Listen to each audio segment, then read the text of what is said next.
Olá, amados irmãos, a paz de Jesus, o amor de Maria, o fogo do Espírito Santo esteja no seu coração, tudo bem com você? Seja muito bem-vindo ao nosso canal da família Paz e Bem. Quero acolher você, acolher a sua família, você que está acompanhando esse vídeo agora aqui, essa reflexão do Santo Evangelho da Palavra de Deus, né? Hoje a gente vai refletir o Evangelho que está em Lucas, capítulo 6, versículo 27 seguinte. Hoje a igreja celebra o Santíssimo Nome da Virgem Maria, né? Que a Virgem Maria possa iluminar o seu coração, a sua vida e a sua família. Antes dessa reflexão, gostaria de convidar você, se inscreve no canal aqui, deixa um joinha, deixa o seu comentário, deixa aqui o teu pedido de oração para que a gente possa rezar por você, né? Hoje apresentar o seu nome na presença de Jesus Eucarístico, né? Vamos então proclamar e refletir essa palavra para nós hoje. Vai dizer assim a palavra do Evangelho hoje. Naquele tempo, disse Jesus aos seus discípulos: a vós que me escutai, eu digo, amai os vossos inimigos e fazei o bem aos que vos odeiam. Ou seja, o Evangelho já começa hoje já nos colocando na parede. O Evangelho começa a contrapor as nossas ideias, as nossas vontades humanas, né? Bendizei os que vos amaldiçoam e rezai por aqueles que vos caluniam. Olha só como o Evangelho hoje é forte. O Evangelho forte hoje, né, que mexe com o nosso coração, é o Evangelho que nos leva à conversão, uma mudança, uma metanoia, uma mudança total de mentalidade, né? A Bíblia vai dizer que os meus pensamentos não são os vossos, diz a palavra, né? Jesus está dizendo, mas só rezai para aqueles que vos caluniam. Se alguém te der uma bofetada numa face, ofereça também a outra. Se alguém te tomar o manto, deixa-o levar também a túnica. Dá a quem te pedir, e se alguém tirar o que é teu, não peça que o devolva. O que vos desejais que os outros vos façam? Fazei-o também vós a eles. Olha só. Aquilo que você deseja para você, faça aos outros também. Esse evangelho é muito maravilhoso hoje, hein? Se amais somente aqueles que vos amam, que recompensas tereis? Até os pecadores amam aqueles que vos amam. Olha só. E se fazeis o bem somente aos que vos fazem o bem, que recompensas tereis? Até os pecadores fazem assim. E se emprestais somente àqueles de quem esperais receber, que recompensas tereis? Até os pecadores emprestam aos pecadores para receber de volta a mesma quantia. Ao contrário, olha só, aí Jesus vai dar uma aula para nós de amor, de misericórdia, de graça, né? Jesus falando, pregando aos discípulos, né? Ao contrário, amai os vossos inimigos, fazei bem e emprestai sem esperar coisa alguma em troca. Então a vossa recompensa será grande e sereis filhos do Altíssimo, porque Deus é bondoso também para com os ingratos e com os maus. Sede misericordiosos, como também o vosso Pai é misericordioso. Não julgueis e não sereis julgados, não condeneis e não sereis condenados, perdoai e sereis perdoados, dai e vos será dado. Uma boa medida, calcada, sacudida, transbordante, será colocada no vosso colo. Porque com a mesma medida com que medir os outros, vós também serão medidos. Palavra da salvação. Glória a vós, Senhor. Eu quero aqui refletir hoje em cima de um versículo aqui do Catecismo da Igreja Católica. Você que tem o Catecismo da Igreja Católica, você pode refletir o Evangelho e você pode estudar a Palavra de Deus com o Catecismo. E olha o que vai dizer no parágrafo 1730. Deus criou o homem dotado de razão e ele conferiu a dignidade de uma pessoa agraciada, com a iniciativa e o domínio de seus atos. Olha só.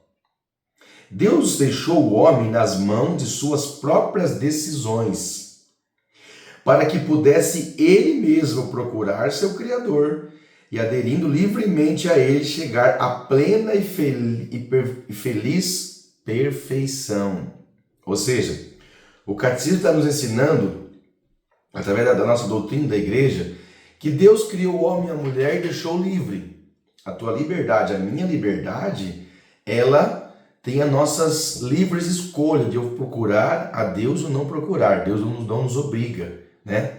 Mas se procurarmos a Deus, né, vamos encontrar essa perfeição, esse coração feliz, essa alma agraciada, essa alma que procura fazer o bem, procura fazer a misericórdia e o seu amor. E o Evangelho está nos dizendo, da mesma medida que você medir os outros, vós também serão medidos. E aí a palavra fica, será que eu só amo aqueles que me amam? Faço bem somente aquele que me faz o bem? Ajudo somente aqueles que me ajudam? Rezo somente por aqueles que rezam por mim? Que recompensas terei, diz a palavra? O Evangelho de hoje ele é forte, ele vem adentrar a minha alma e mexer com a minha estrutura, que eu dizia antes, uma metanoia. Deus quer uma mudança total de mentalidade. O sol nasce para os bons e para os ruins. Deus, ele continua amando a todos, mesmo aquele malfeitor, aquele assassino, aquela pessoa desviada, afastada nas drogas, na cocaína, no vício do álcool, aquele que briga com a esposa, aquele que briga com a família. Deus continua amando ele, porque a essência de Deus não muda. Santa Teresa dos Andes vai dizer bem assim, que o homem ama um dia e no outro está indiferente, mas Deus nunca muda, porque a essência de Deus é amor. Mas chegará o dia e o tempo, depois da nossa morte, que virá a justiça. Sim, depois da nossa morte não há mais o que fazer, não há mais tempo. Então chegará o tempo da justiça. Eu, Zauri, depois que eu me for dessa vida, depois que eu der meu último suspiro, virá o tempo da justiça. Virá o tempo da justiça.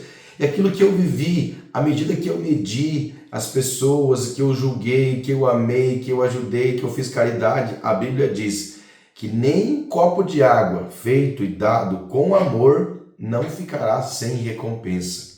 Mas São Paulo vai dizer, né, aos coríntios que eu posso dar o meu corpo para ser queimado vivo, mas se não for por amor, de nada vale. Então o Evangelho de hoje está nos dizendo, né, da mesma medida que eu medir, né, as pessoas que eu julgar, eu também vou ser julgado. Não julgueis e não sereis julgados, não condeneis e não sereis condenados, perdoais e sereis perdoados. Como que eu quero receber o perdão de Deus se eu não perdoo? Como que eu quero receber uma graça se eu estou julgando, se eu estou medindo, se eu estou ali julgando da mesma forma, né, as pessoas ao meu redor da minha vida, né? Então Deus vem nos colocar o nosso coração. Como diz a palavra, se eu plantar ventos, vou colher tempestade. Aquilo que eu plantar, eu vou colher. Aquilo que eu medir, eu vou receber de volta. Daí vai dizer a palavra, tudo aquilo que você quer que os outros vos façam, fazei vós a eles também. O que nós temos feito? Nós vivemos num mundo hoje que tem mais juiz. O nosso humano, Zauri, o meu humano, ele tende cada vez mais puxar para o julgamento, julgar o próximo, apontar o dedo. Mas quando eu aponto o dedo para alguém, tem 3 para mim, né? Então, quando eu aponto o dedo para alguém, quando eu julgo alguém, a mesma medida eu vou estar sendo julgado, porque às vezes, né, eu quero tirar o cisco que está no olho do irmão, mas não vejo a trave que está no meu olho, não vejo a barreira que está no meu olho. Às vezes eu julgo alguém que está no vício, mas eu também estou. Alguém que está lá enterrado no pecado, mas eu também estou. Então, aquilo que eu julgar o próximo, eu também vou ser julgado. Aquilo que eu fazer ao próximo de ruim, eu vou receber de volta. Da mesma forma que eu fazer o bem, fazer a caridade, isso vai vir de volta. Aquilo que você fazer de amor, vai voltar de volta. A mesma medida que vós medir, vós também serão medidos. Tudo aquilo que eu faço tem um reflexo, como diz aqui no Catecismo, que Deus criou o homem e a mulher livre para que ele possa procurar seu Criador, aderindo livremente a ele e assim encontrar a perfeita felicidade. Olha o que vai dizer o Catecismo no parágrafo 1732. Quanto mais pratica o bem, mais a pessoa se torna livre. Não há verdadeira liberdade a não ser a serviço do bem e da justiça. A escolha da obediência e do mal é um abuso de liberdade. e conduz à escravidão do pecado. A liberdade torna o homem responsável por seus atos na medida em que forem voluntários. O progresso da virtude, o conhecimento do bem e acesso altamente o domínio da vontade sobre os seus atos. Olha só, ou seja, quanto mais eu uso da minha liberdade, abusando da minha liberdade que Deus me deu, eu vou me escravizando. Mas ao contrário, quando eu procuro a obediência a Deus, eu me torno um homem livre, servindo ao bem comum, servindo a Deus, fazendo bem, amando, rezando por aqueles que me maltratam. A Bíblia chega a dizer hoje no Evangelho: aquele que te bater numa face, ofereça outra. Olha só, isso é caridade. Isso é rezar para aqueles que te maldizem, rezar para aqueles que te maltratam, aqueles que falam mal de você, que te caluniam. Pois os humilhados serão exaltados, os humilhados receberão a graça do céu, serão os bem-aventurados. Bem-aventurado vós que serão humilhados, bem-aventurado vós, né, que são ali maltratados, porque deles é o reino dos céus. Que Deus possa nos tocar nossa alma, nosso coração nesse dia, e aí recebemos a sua graça na plenitude, fazendo bem. Como esse mundo seria diferente? Esse mundo não falta amor. O amor precisa ser acolhido, porque o amor de Deus foi derramado em nossos corações. Para mudar o mundo, precisa que eu mude primeiro. Eu comece dando o primeiro passo, amando, perdoando, respeitando, né? Respeitando ao meu próximo, ao meu vizinho, né? Aqueles que me caluniam, me fazem mal, rezando por eles, e assim o mundo se torna um mundo de paz, um mundo de misericórdia. Como se os países lá que tem as guerras se respeitassem, se amassem, rezassem um pelo outro. Ucrânia, Rússia, Estados Unidos, China, rezassem mais um pelos outros. Muitas graças aconteceriam e não haveria divisão, não haveria guerras, não haveria mortes daquela forma, disputa de poder, disputa por dinheiro, disputa por tantas coisas, né? Então fazei o bem ao próximo, aquele que vos maldizem, porque tudo aquilo que vos medir, vós também serão medidos. Glória ao Pai, ao Filho e ao Espírito Santo, como era no princípio, agora e sempre. Amém. Deus abençoe. Salve Maria Imaculada. Deus te ilumine.